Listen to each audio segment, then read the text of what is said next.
datang di podcast Ngopi, tempat di mana kita akan membahas tentang dunia pendidikan dengan sangat menarik. Untuk kali ini kita akan membahas tentang kurikulum di Singapura dan juga perbandingan kurikulum di Indonesia dan juga di Finlandia.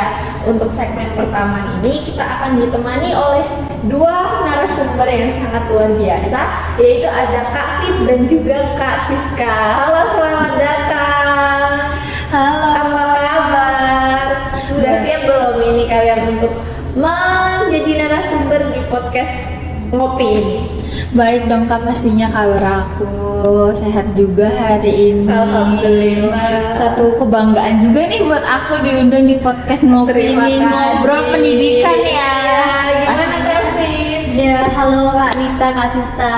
Alhamdulillah ya Kak, kabar baik juga, dan tentu seperti yang disampaikan Kak Siska ya, senang rasanya bisa bertemu dengan Kak Nita dan juga Kak Siska di podcast kali ini. Oke, untuk yang segmen ini kita akan membahas tentang kurikulum yang Singapura terlebih dahulu ya Kak. Nah, jadi seperti yang kita tahu ya, kalau Singapura itu merupakan salah satu negara yang punya tingkat pendidikan itu yang terbaik di Asia seperti itu. Padahal itu di negara tetangga sebelah kita lah istilahnya ya. Nah, menurut Kak Siska dan juga Kak Fit nih, hal apa sih yang membuat tingkat pendidikan di negara Singapura itu tergolong bagus?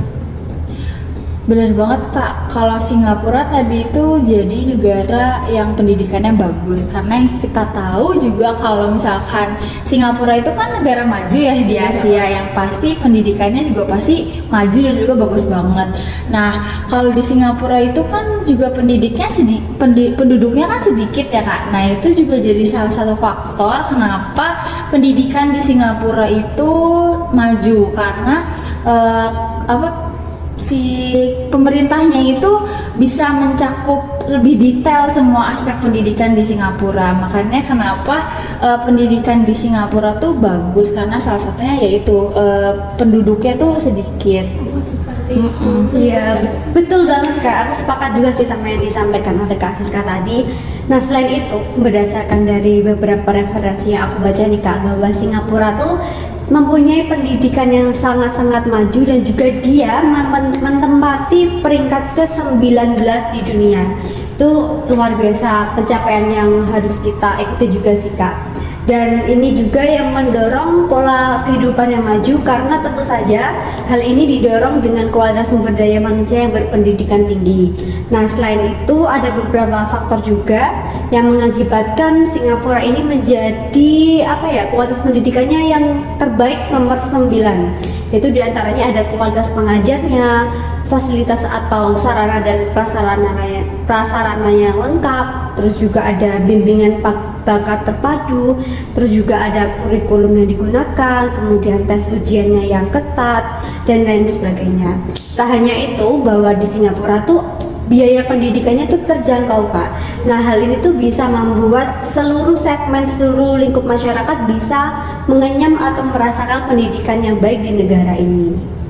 Seperti itu, ternyata banyak juga hal-hal yang menarik untuk kita bahas ya. Nah, tadi sempat disebutkan sama Kak Fit, salah satu yang mendorong majunya pendidikan di Singapura itu kurikulum ya.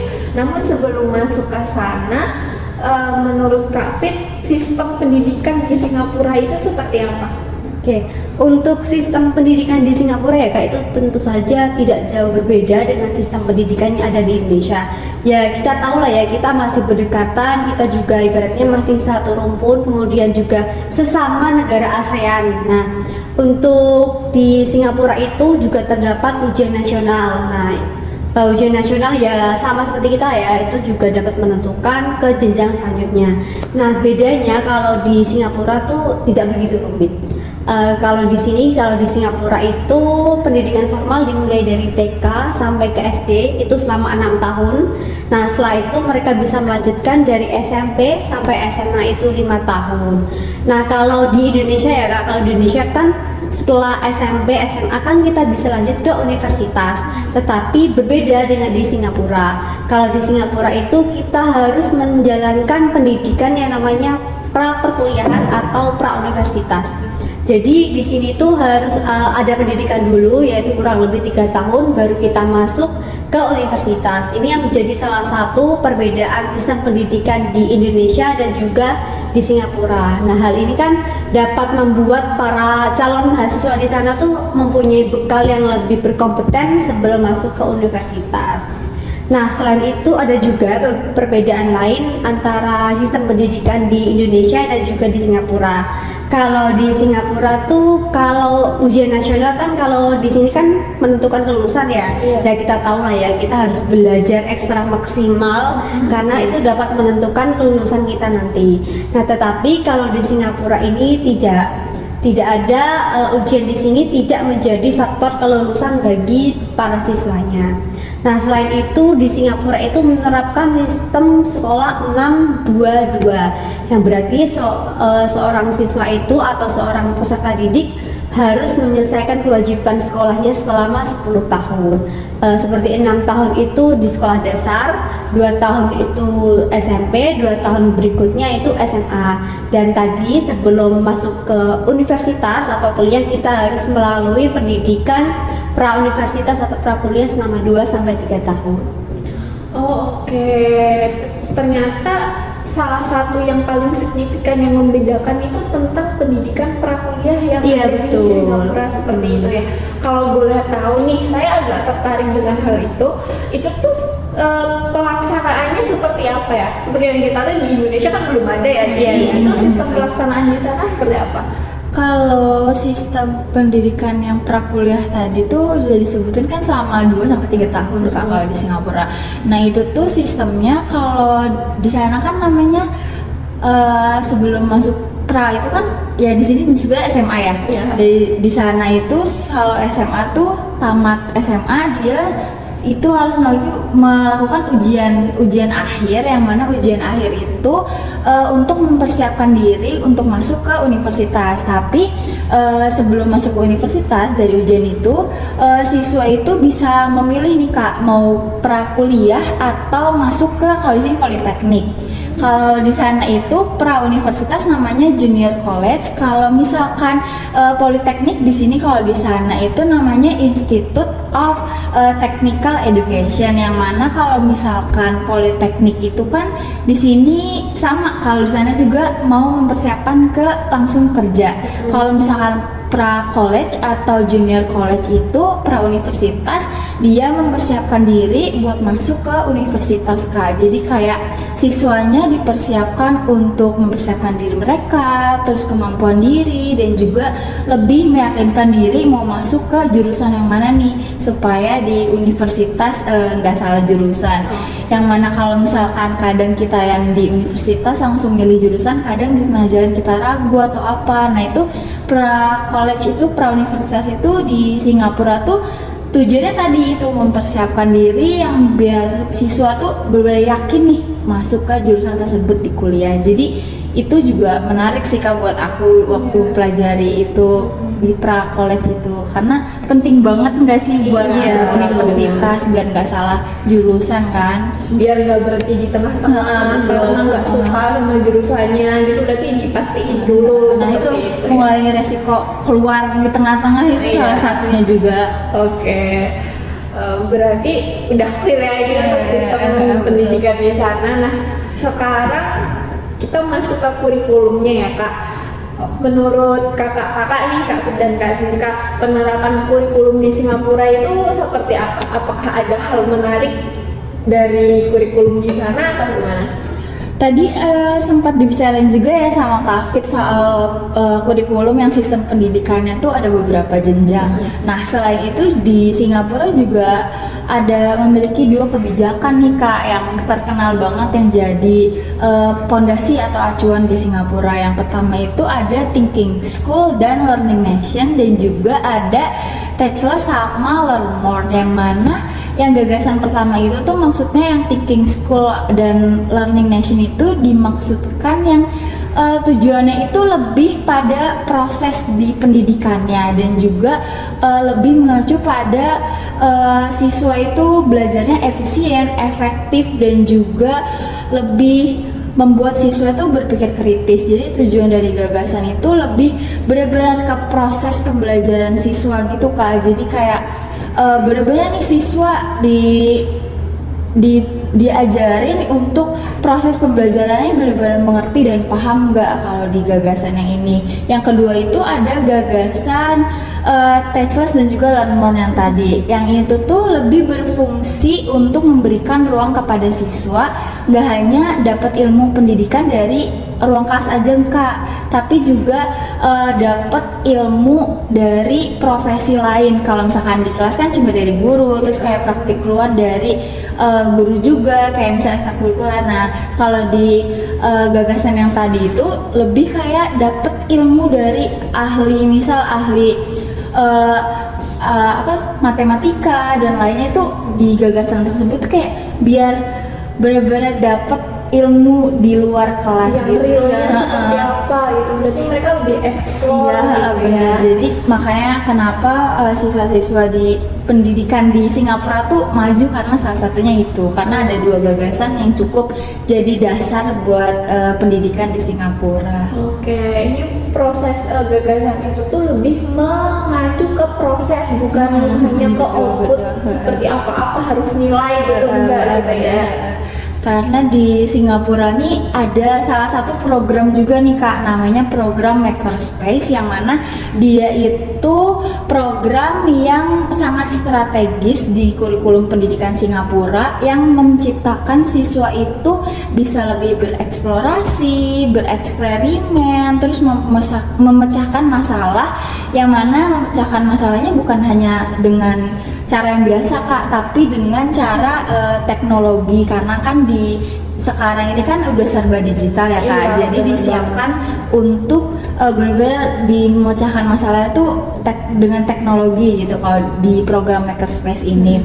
Terus pemerintah di Singapura tuh yang program Makerspace ini nggak hanya ada di sekolah menengah Kak, tapi sudah dikenalkan dari sekolah dasar, yang mana di sekolah dasar itu siswa-siswa juga sudah dikenalkan oleh teknologi-teknologi alat canggih seperti printer, pemotong laser, komputer. Yang pemotong laser tuh di SMP sih Kak. Kalau misalkan di SD mungkin kayak printer yang mungkin sudah dikenalkan lebih awal dulu. Baru di SMP dikenalkan lagi yang lebih kompleks gitu ya, kayak tadi pemotong laser, komputer yang benar-benar mendukung proyek yang kompleks, dan biar siswanya tuh benar-benar praktik langsung gitu kalau di program Makerspace ini. Itu sih Kak yang unggul banget menurut aku, apalagi kan sekarang ya kita berbagai teknologi terus kan, pakainya digital, yang HP, yang komputer, yang laptop. Jadi kayak program itu salah satu unggul gitu Kak di Singapura. Ternyata banyak banget ya program-program yang sangat menarik di Singapura seperti itu. Nah, tadi kan kita udah membahas nih program-program yang menarik itu semuanya ternyata berorientasinya ke proses gitu ya. Benar. Untuk penilaian di sana seperti apa? Apakah tetap ada penilaian atau semuanya tentang proses saja? Itu kan nggak mungkin ya. Iya. Jadi, gimana Ada sih nilai. penilaian di sana itu gitu? Oke, untuk di Singapura sendiri tetap ada penilaian ya Kak, karena itu juga salah satu indikator yang dapat kita dapat melihat nih, oh iya ternyata ini kemampuanku masih belum maksimal, ternyata kemampuanku masih di bawah standar. Nah, untuk sistem penilaian sendiri di Singapura itu luar biasa ya Kak, karena sebagai negara maju, terus juga di sana tuh terkenal dengan ketelitian para akademisinya.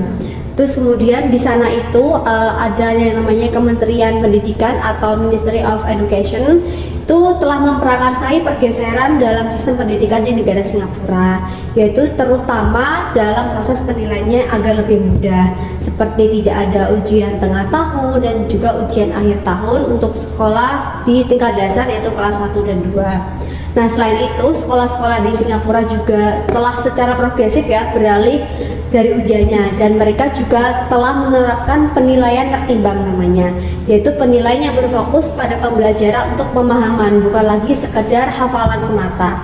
Nah, perubahan ini juga mencerminkan adanya pendekatan pembelajaran atau pendekatan sistem dalam pendidikan, yaitu belajar seumur hidup dari Kementerian Pendidikan yang ada di Singapura. Nah, mereka ini menginginkan dan juga mengembangkan kemampuan yang lebih baik dan juga ada rasa senang, rasa enjoy dalam proses pembelajaran itu. Nah, penilaian tertimbang sendiri itu merupakan jenis penilaian yang mana dapat dinilai per semester per mata pelajaran. Jadi kalau kita kan penilaiannya paling semester aja ya Kak, dan itu juga berbeda dengan yang ada di Singapura. Kalau di sini tuh per mata pelajaran per semester ada, dan sistemnya juga berbeda, yaitu lebih singkat. Karena seperti tadi di Singapura tuh bukan hanya berfokus pada pemahaman, tetapi juga bukan berfokus pada hafalan, tetapi mereka lebih menekankan pemahaman dan juga gimana sih siswa di sana itu bisa enjoy, bisa relax dalam proses pembelajaran itu. Kalau yang biasanya di sini kita kan adanya udah tengah semester, semester kayak mempersiapkan 3 bulan sekali yang kayak bikin harus benar-benar nilainya gimana nih ya. Bahkan dulu pas kita ada itu nggak sih ulangan harian yang setiap betul. selesai kita ulangan, setiap bab selesai kita ulangan. Dan itu tentu kalau aku pribadi bikin stres sih Kak, mendekati ujian, ulangan, tulis semuanya itu tes. Tapi di sini ya meskipun di Singapura itu ada yang namanya kuis, project, tetapi di sini penekanan yang ditekankan tuh mereka itu harus paham, benar-benar paham, bukan sekedar hafal gitu. Dan menurut aku juga asesmen ini membawa dampak positif loh Kak untuk apalagi untuk diterapkan di Indonesia ya.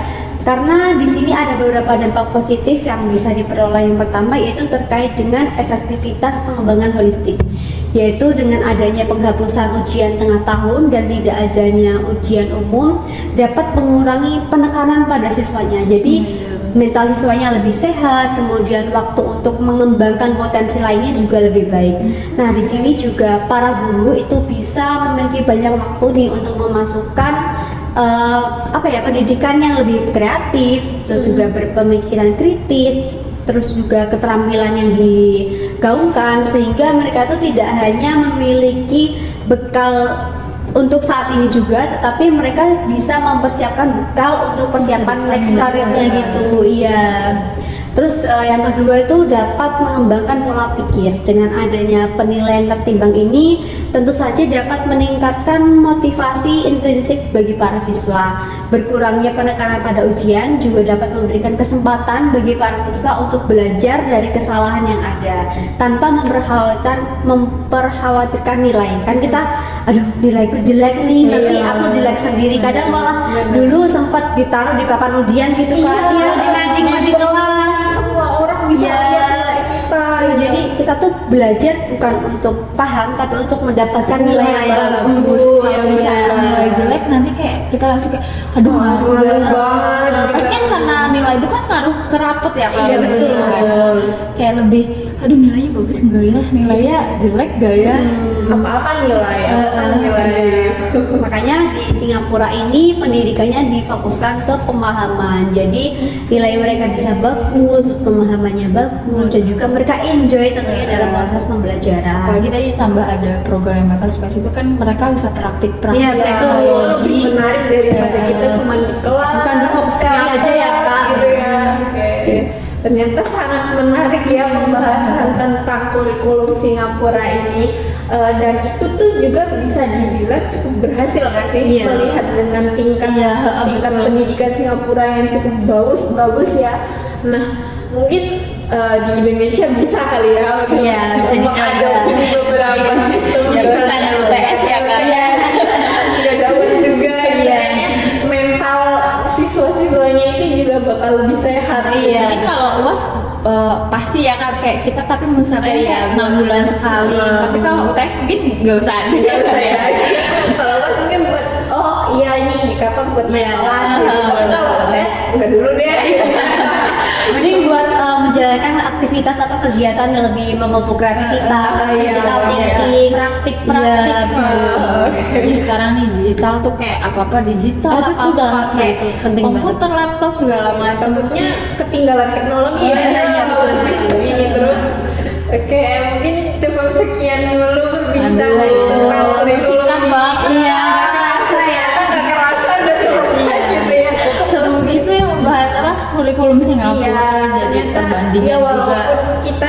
rasanya tuh deketan, cuma Iya. ternyata agak ada hal yang Berbeda, gitu. jauh beda gitu. Jauh, jauh. Oke, terima kasih telah menyempatkan datang di podcast Ngopi ini, meluangkan waktu kakak ya, sangat berharga.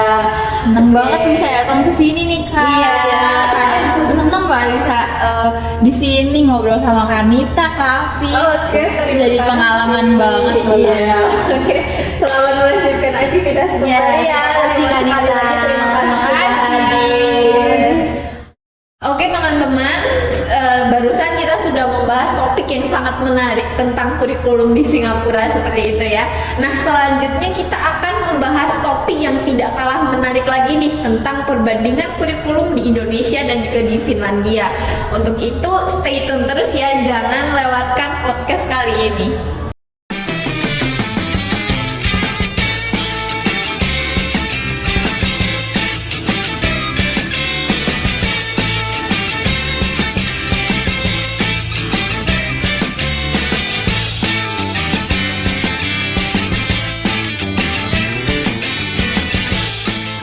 Oke, pada segmen yang kedua kali ini kita akan membahas tentang perbandingan antara kurikulum di Indonesia dan kurikulum di Finlandia. Mungkin banyak di antara kita yang sudah tahu bahwa Finlandia memiliki sistem pendidikan terbaik di dunia. Finlandia selalu menjadi contoh bagaimana sebuah negara bisa membangun sistem pendidikan yang berhasil, meskipun dengan sumber daya yang terbatas. Sementara itu, di Indonesia, dengan jumlah penduduk yang sangat besar dan beragam, terus berusaha untuk memperbaiki sistem pendidikan mereka untuk memastikan semua anak bangsa dapat berhasil. Lalu, apa sih sebenarnya yang membuat kurikulum pendidikan di Finlandia begitu berhasil? Dan apa sih perbedaan yang paling mencolok antara kurikulum di Finlandia dan juga di Indonesia? Untuk segmen kali ini kita akan mengupas tuntas perbedaan tersebut bersama dengan dua narasumber kita, yaitu Kak Dea dan Kak Nurul. Halo, apa kabar? Halo Kak, kabar Halo. baik. Kalian sudah siap belum nih untuk berbagi dan sharing tentang kurikulum yang ada di Finlandia dan juga di Indonesia? Sudah siap banget dan sangat excited nih Kak buat bahas perbedaan tentang kurikulum kali ini. Oke, mungkin langsung bisa kita mulai aja ya. Kita mulai dari Indonesia dulu nih sebagai negara populasi terbesar keempat di dunia gitu ya. Tentunya kita menghadapi tantangan besar nih, khususnya dalam dunia pendidikan gitu. Kurikulum yang saat ini diterapkan kan kurikulum Merdeka gitu ya, yang mulai diterapkan itu kalau nggak salah tahun 2022 itu diterapkan untuk bisa memberikan kebebasan bagi guru dan juga siswa dalam proses pembelajaran. Nah, gimana sih pendapat kalian mengenai kurikulum Merdeka ini?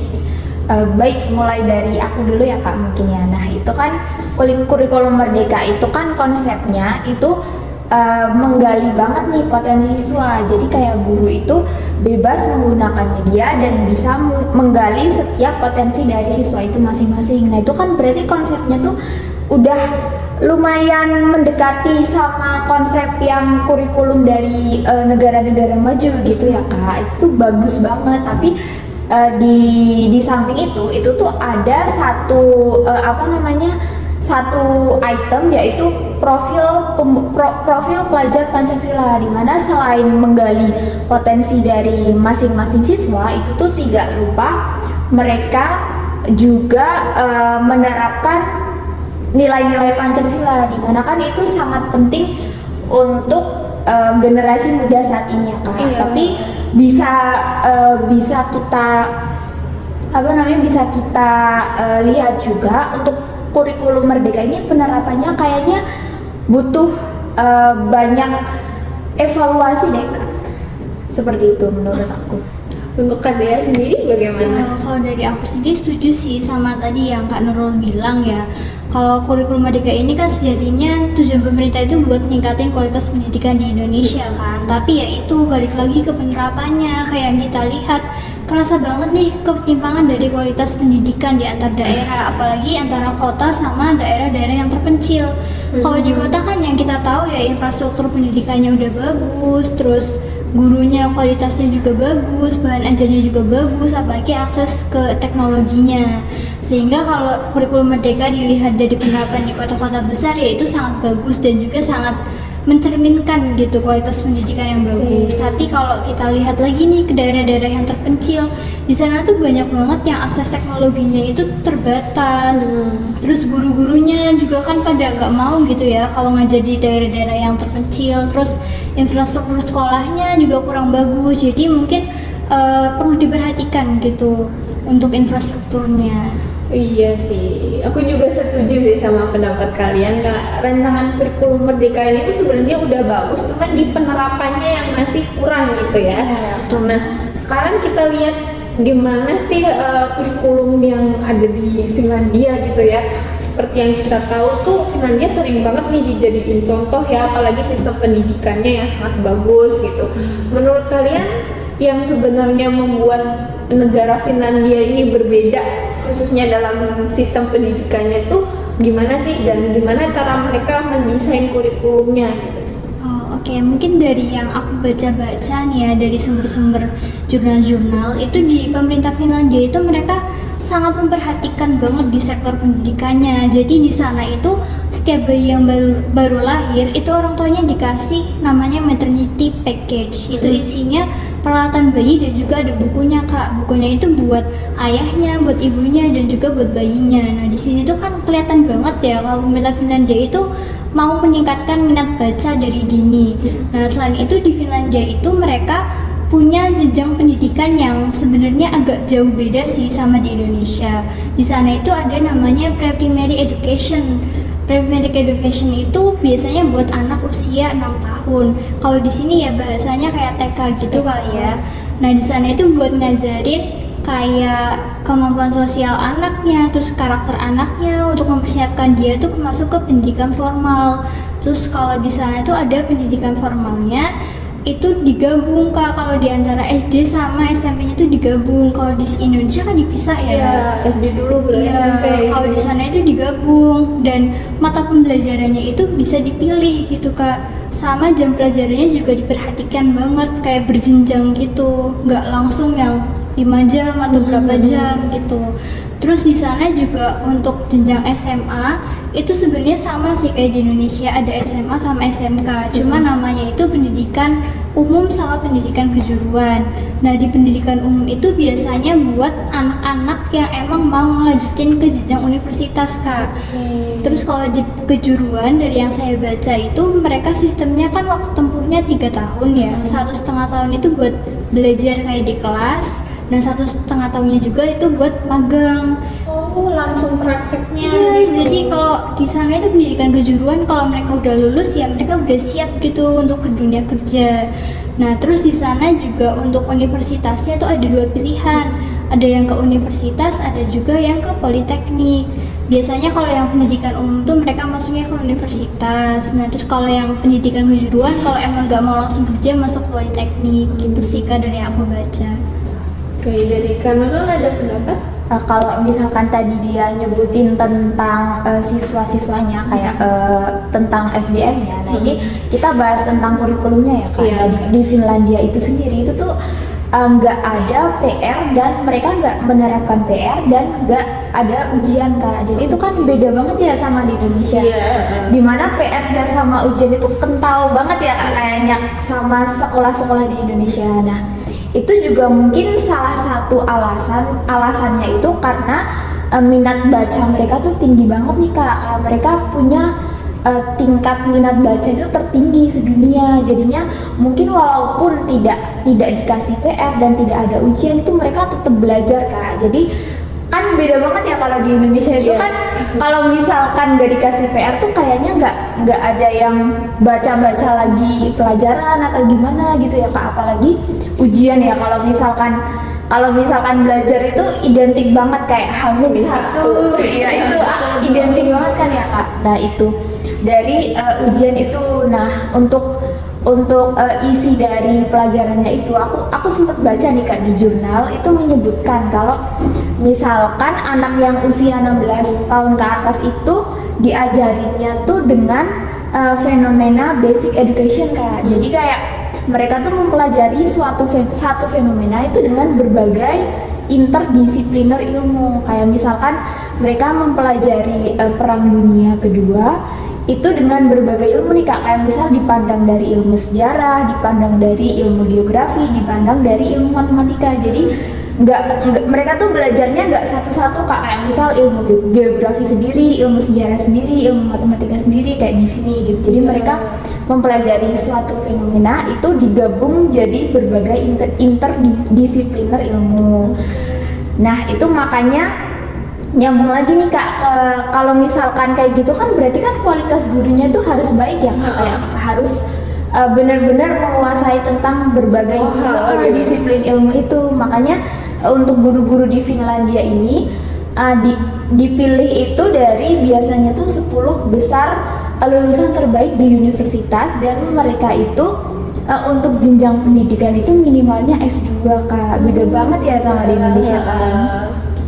Oke, ternyata banyak banget yang beda, bahkan dari bayi baru lahir aja udah disiapin buat minat baca mereka tinggi gitu ya. Benar banget Kak. Bahkan kalau di sini kayaknya udah masih jenjang sekolah aja minat bacanya masih agak kurang gitu ya. Iya benar Kak. Oke, mungkin dari Kak Dea dan Kak Nurul bisa dijelasin nggak sih aspek-aspek yang sekiranya itu beda banget dari kurikulum antara di Indonesia dan juga di negara Finlandia sendiri? Dari aku sendiri yang tadi sih udah sempat disinggung sama Kak Nurul ya, menyoroti masalah ujian nih, ujian sama penilaian. Kalau di kita kan ya tadi ya identik banget sama banyak banget nih ujian, ada ulangan harian, terus ada UTS, ada UAS, terus ada ujian nasional, ujian sekolah ya, walaupun sekarang udah gak ada ya, tapi kan tetap diganti itu namanya NBK. Jadi kalau adanya ujian ini tuh sebenarnya ngebuat kita tuh stres gitu Kak, kayak H-1 ya ampun ini ujian gimana, iya pressure banget. Kita tuh orientasinya tuh ke nilai kan, soalnya kalau misalkan nanti kalau nilai aku jelek nanti dianggap gimana gitu kan, dikucilkan atau gimana. Jadi orientasi kita belajar itu bukan ke pemahaman kita tapi justru ke nilainya ya, meskipun ujian ini kan sebagai salah satu standar ya buat menentukan kualitasnya gimana sih yang bisa lulus atau enggak gitu. Terus adanya ujian ini juga kan kadang ngebuat oknum-oknum siswa itu melakukan kecurangan ya Kak, yang demi kayak output yang bagus mereka menghalalkan segala cara gitu. Betul banget, ada yang nyampe nyontek, terus yang rame kemarin ada yang nyampe joki gitu kan. Jadi mungkin melihat dari hal itu ya, pemerintah Finlandia itu mereka menerapkan bahwa ujian itu sebaiknya tuh nggak ada, ditiadakan gitu. Jadi di Finlandia itu mereka ada ujian cuman saat usia 18 tahun Kak. Oh iya. Iya, itu namanya ujian matrikulasi. Dan ujian ini juga diambil sama siswa yang emang pengen masuk ke universitas aja. Kalau nggak pengen masuk ke universitas ya nggak perlu ikut ujian ini gitu. Karena di Finlandia itu mereka nggak mau siswanya itu kayak di sini kita berorientasinya cuma ke nilai, tapi mereka itu pengennya siswanya itu ya berorientasi ke proses pembelajarannya, terus kayak ke pengembangan bakat sama minatnya gitu. Jadi siswa di sana itu kalau sekolah enjoy Kak, nggak kayak di Indonesia ya, kadang kan kayak takut iya bener takut, terus aduh tugasnya gimana, aduh ini nanti ujian terus segala macem. Kalau di sana tuh enggak, mereka enjoy sekolah itu kayak suatu hal yang menyenangkan gitu. Nah kalau siswanya aja udah enjoy ya otomatis mereka belajarnya serius kan. Jadi kualitasnya ya lumayan beda gitu sama gampang Indonesia. paham juga sama materi yang diajarkan gitu ya. Kalau dari aku sih ya Kak, itu kan nyambung lagi dari yang aspek guru tadi ya. Itu kan kalau di Indonesia itu sendiri kan biasanya kan ada satu sekolah lagi yang buat guru itu kan namanya PPG ya Kak kalau nggak salah. Nah itu tuh menurutku kurang begitu tepat ya Kak, karena kalau yang dilihat itu tuh kemarin aku baca tuh banyak yang lulusan PGSD itu tuh protes kayak kok bisa lulusan jurusan lain bisa daftar ke PPG dan bisa jadi guru SD gitu. Itu kan beda banget ya sama jurusan yang mereka ambil gitu. Kayak harusnya PGSD itu kan khusus untuk ngajar anak SD, tapi itu dari jurusan lain juga malah bisa jadi guru SD. Nah itu beda banget sama di Finlandia. Kalau di Finlandia itu memang guru-gurunya itu diambil dari mahasiswa-mahasiswa yang benar-benar pinter dan itu sesuai sama jurusannya gitu Kak. Dan untuk kurikulum di Finlandia ini nyambung lagi ya Kak, itu di Finlandia itu ada kurikulum inti namanya, kurikulum inti. Nah itu tuh semua sekolah di Finlandia itu nanti menerapkan kurikulum yang dari kurikulum inti itu Kak, itu diawasi oleh Badan Pengawas Nasional Pendidikan Finlandia gitu Kak. Oh oke. Saya lebih penasaran ke kurikulum inti ini yang itu bisa diubah nggak sih walaupun kalau kita tahu kan setiap pemerintahan kita berubah, kurikulum kita berubah, setiap pemerintahan kita udah berubah lagi gitu kan. Nah, kalau di Finlandia sendiri apakah ketika pemerintahan berubah dan kurikulum inti ini bisa diubah nggak? Kalau misalkan di Finlandia itu sendiri Kak, itu tuh sudah paten ya, kayak kurikulumnya tuh walaupun pemerintahannya ganti itu nggak bakalan ganti. Itu tuh kurikulumnya tuh tetap sama, kan beda banget ya sama di sini Kak. Ada istilah kayak misalkan ganti presiden itu nanti ganti kurikulum, ganti presiden ganti kurikulum gitu kan, kayak bingung ya Kak. Iya. Kalau di Finlandia itu sendiri itu menerapkan kurikulum inti, jadi walaupun sekolahnya itu sekolah negeri ataupun sekolah swasta itu nanti kurikulumnya itu sama Kak, jadi harus diawasi oleh badan pendidikan itu sendiri yang dari Finlandia. Walaupun sekolah swasta ternyata kurikulum inti itu juga harus tetap ada gitu ya. Iya benar Kak, kan beda ya kalau di Indonesia kan kalau misalkan sekolah swasta itu mereka itu biasanya tuh pakai kurikulum mereka sendiri kan ya Kak, nggak toh ngikut dari kurikulum dari pemerintah gitu biasanya ya Kak. Dari yang aku baca juga gitu sih Kak. Jadi di sana itu yang bedain tiap-tiap sekolah, kalau di Indonesia kan ada namanya sekolah favorit sama nggak favorit ya. Nah kalau di sana tuh ternyata kualitasnya sama Kak, walaupun swasta atau negeri itu kualitasnya sama. Nah yang ngebedain itu bahasa asing yang mereka ajarkan sama minat olahraga yang mereka ajarkan. Jadi orang tua di sana itu kalau memilih sekolah anaknya tuh nggak usah pusing kayak aduh zonasi nih, aduh sekolah favorit nggak nih gitu. Mereka cuma nyesuaiin aja nih sama minat anaknya tuh bidang olahraga apa, gitu sama ya. bahasa apa yang mereka pengen pelajarin gitu. Cukup menarik ya ternyata dan cukup beda banget Iya, gitu. lumayan Kak. beda banget. Nah, kita kan udah bicara ini perbandingannya tadi lumayan signifikan gitu ya. Menurut pandangan kalian tuh hal apa sih yang bisa kita pelajari dari Finlandia khususnya untuk meningkatkan sistem pendidikan di Indonesia sendiri? Mungkin dari Kanada? Kalau misalkan dari aku sendiri, dari yang kita bahas tadi ya Kak, itu yang paling menonjol tuh tentang PR dan ujian ya Kak. Mungkin itu paling beda banget ya Kak. Loh kok bisa di Finlandia nggak nerapin PR sama ujian, tapi manusianya atau siswanya itu tetap rajin belajar dan bisa menduduki peringkat tinggi dalam hal pendidikan. Itu kayak loh kok bisa gitu ya Kak. Nah itu kayaknya bisa menjadi salah satu PR bagi pemerintah di Indonesia deh, kayak mungkin mereka bisa menciptakan lingkungan yang walaupun ada PR dan ujian tapi tetap menyenangkan gitu Kak, kayak bisa dicontoh dari itu sih yang Finlandia. Kalau dari aku sendiri ya Kak, itu tadi kan sistem akreditasi sekolahnya juga di sana tuh lumayan beda loh Kak. Kalau di Indonesia kan kalau kita akreditasi sekolah itu biasanya diumumin nih sekolah A akreditasinya A gitu kan. Bahkan nyampe dicantumin ke formulir PBDB nggak sih? Iya, akreditasinya udah bagus banget nih gitu.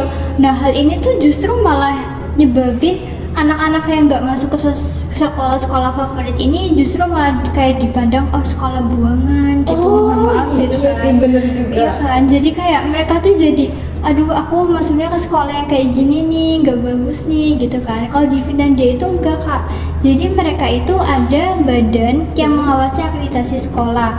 tiap tahunnya tuh mereka ngambil sampel acak nilai-nilai siswa, terus kemudian diolah lagi, kemudian nanti laporan masalah akreditasi sekolahnya itu dilaporin secara internal aja. Jadi nggak diumumin secara enggak, luas iya, gitu. jadi mereka tuh ya udah kalau misal sekolah A itu kurang bagus, terus nanti disuruh untuk memperbaiki lagi. Jadi nggak ada label sekolah favorit nggak favorit. Terus di aspek gurunya sih kak, kalau di sana itu guru itu jadi aset negara yang sangat berharga loh kak.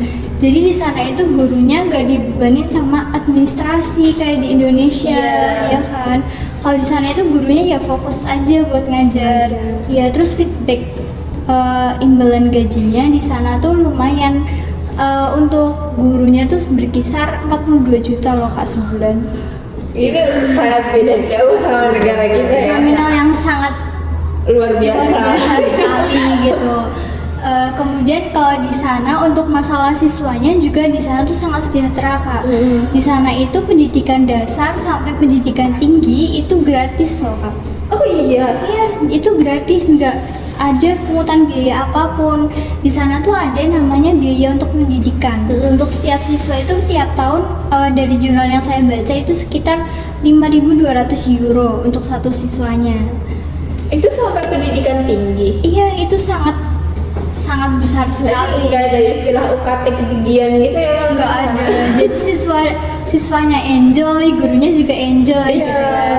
Jadi mungkin kalau di Indonesia ya perlu untuk perbaikan itu kali ya, untuk sertifikasi guru, terus untuk pelatihan, dan mungkin bisa ada tenaga yang ngurusin administrasi sendiri gitu. Jadi gurunya fokus buat ngajar siswanya, dan yang nggak kalah pentingnya itu gaji gurunya ya. Jadi Kesejahteraannya sangat Iya. amat kurang gitu ya. jadi kan kalau misalnya gurunya aja sejahtera kan gurunya jadi termotivasi gitu untuk ngajar dengan cara yang lebih maksimal gitu. Jadi mungkin itu sih salah satu hal yang bisa banget kita contoh gitu ya dari Finlandia untuk meningkatkan kualitas pendidikan kita.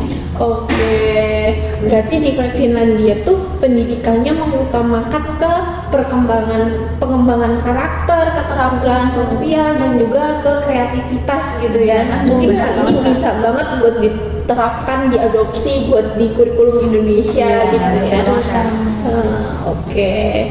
Nah, jadi seperti itu ya perbandingan antara kurikulum di Indonesia dan juga di Finlandia. Kalian sudah mendengarkannya tadi dan itu ternyata sangat berbeda gitu ya, perbedaannya bahkan sangat signifikan gitu ya Kak. Oke. Mungkin cukup sampai sekian aja ya perbincangan kali ini tuh udah sangat lengkap dan sangat menginformasikan gitu ya bagi para pendengar, semoga bermanfaat. Terima kasih buat kakak ini sudah meluangkan waktu berharga kalian untuk mendatangi podcast ngopi ini. Semoga di lain kesempatan kita bisa ngobrol-ngobrol secara lebih lagi ya kak. Oke, terima kasih. Terima kasih juga kak. Nah, terima kasih sudah mendengarkan podcast ngopi kali ini. Jangan lupa untuk subscribe dan like video kami di channel berikut. Oke, terima kasih.